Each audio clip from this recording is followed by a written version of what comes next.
Kalau kemarin ini gue udah bahas Asus Slate OLED 13, sekarang gue mau bahas versi ROG-nya, yaitu Z13 Flow. Cuma, ini laptop berbeda dengan ROG lainnya karena, ya langsung aja kita basa-basi. So, welcome back to Up To Date Aiden channel. Now gue Greg, dan let's check it out.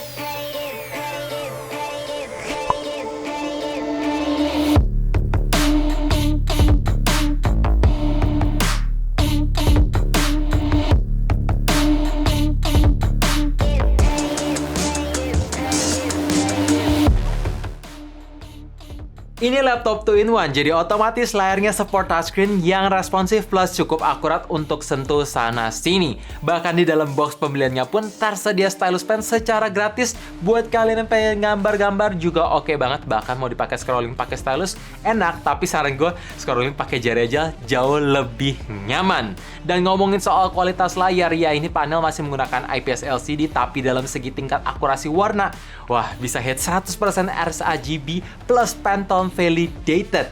Jadi kalau misalkan kalian mau pakai desain, ya ayo. Mau dipakai color grading, ayo juga. Dan kalau mau dipakai nonton pun, ayo banget. Bahkan support Dolby Vision HDR. Jadi ketika kalian nonton konten Netflix yang support fitur tersebut, warnanya bisa semakin true to life. Emang, untuk layarnya ini nggak ada lapisan anti-glare dikarenakan ya biar enak sentuhnya.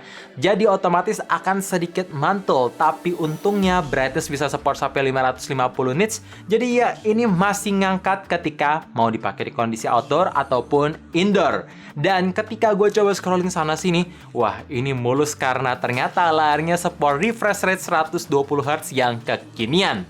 Terakhir, ngomongin soal desain, ya ini masih oke lah ya. Bezel sekelilingnya ya cukup tipis walaupun ya nggak tipis-tipis sama, tapi terlihat bagus aja.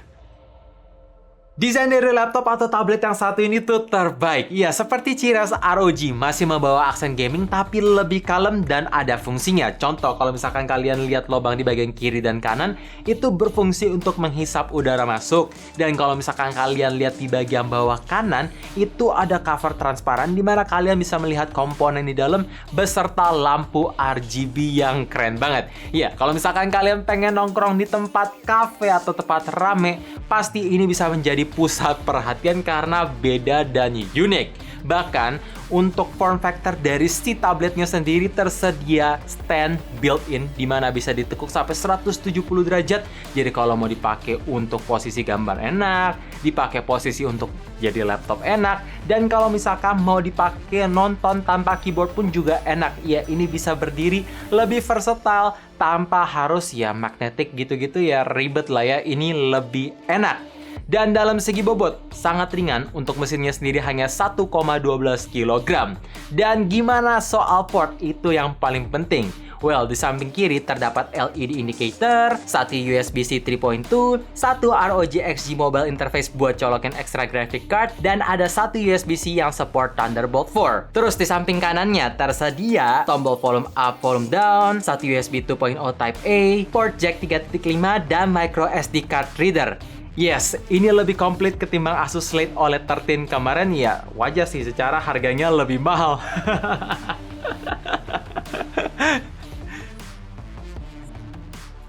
Bagian performa disinilah jadi letak poin utama judul video ini, yaitu ROG kok nggak pakai graphic card?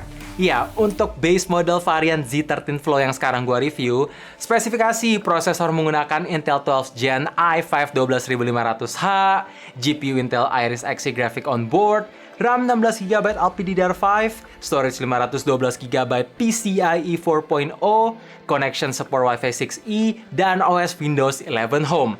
Alias laptop ini tidak menggunakan Nvidia GeForce RTX ataupun AMD Ryzen. Tapi pertanyaan dari kalian pasti, gimana soal performa gaming dan editing? Apakah masih bisa dipakai secara harganya pun juga nggak main-main nih? Well, jujur aja di awal gue pesimis banget, tapi pas tahu laptop ini menggunakan 12th Gen Intel, ya dimana versi i5 chipnya aja udah pakai 4 performance core plus 8 efficiency core yang didukung 16 thread juga. Jadi ketika gue coba ngedit video di Adobe Premiere dengan resolusi 1080p dan durasi 4 menit, ternyata makan waktu render cuman di bawah 1 menit aja. Ini ngebut banget. Bahkan ketika gue preview di resolusi fullnya pun juga nggak ada endet-endet di timeline. Dan pertanyaan selanjutnya ya, ini gimana soal gaming? Well, ada 2 game yang gue ngetes. Pertama untuk CSGO game mainstream dengan resolusi 1080p dan grafik medium. Lowestnya bisa dapat di angka 60, rata-ratanya di angka 80, dan highest di angka 100 fps. Not bad lah ya. Dan ketika gue coba game kedua yaitu Genshin Impact dengan resolusi 1080p, grafik medium, crowded, dan atau ya crowd plus motion blurnya gue set ke high. Gila sih, ini menarik banget. Untuk lowest FPS bisa hit di angka 35, rata-ratanya di angka 41, dan highest di angka 45 yang sangat stabil. Bahkan untuk fan-nya pun bunyi nggak terlalu lebay. Jadi untuk performa gaming dan performa editing, ini melebihi ekspektasi gue. Tapi kalau misalkan kalian ada budget lebih, ya bisa lah ya. Tadi ada colokan dedicated buat nambahin extra graphic card. Untuk ketahanan baterai di Z13 Flow menurut gue ya ini biasa aja sih, standar. Karena ketika gue pakai untuk nonton, ya ngetik-ngetik dan browsing, bisa dapat screen on time 4-5 jam dengan sisa baterai 5%. Ya itu biasa dan standar aja. Tapi kalau ngomongin soal charging, barulah bisa gue bilang ngebut karena gue coba ngecharge dari angka 5-100% dengan brick charger bawaannya yang support 100 watt. Cuma makan waktu 1 jam aja. Jadi pastikan menggunakan brick charger bawaan. Tapi kalau misalkan nggak pakai brick charger bawaan pun, kalian pengen ngecharge pakai powerbank, ya laptop ini bisa terima, cuma agak lambat aja sih. Karena ini laptop 2-in-1, jadi tentu di dalam box pembelian tersedia keyboard magnetic yang nempelnya tuh cuma kayak gini doang. Langsung ketempel. Untuk desain dari keyboardnya gue suka karena bisa dipakai flat ataupun bisa dipakai agak naik kayak ergolift laptop Asus. Jadi pergelangan tangan gak cepet pegel ketika dipakai ngetik seharian penuh.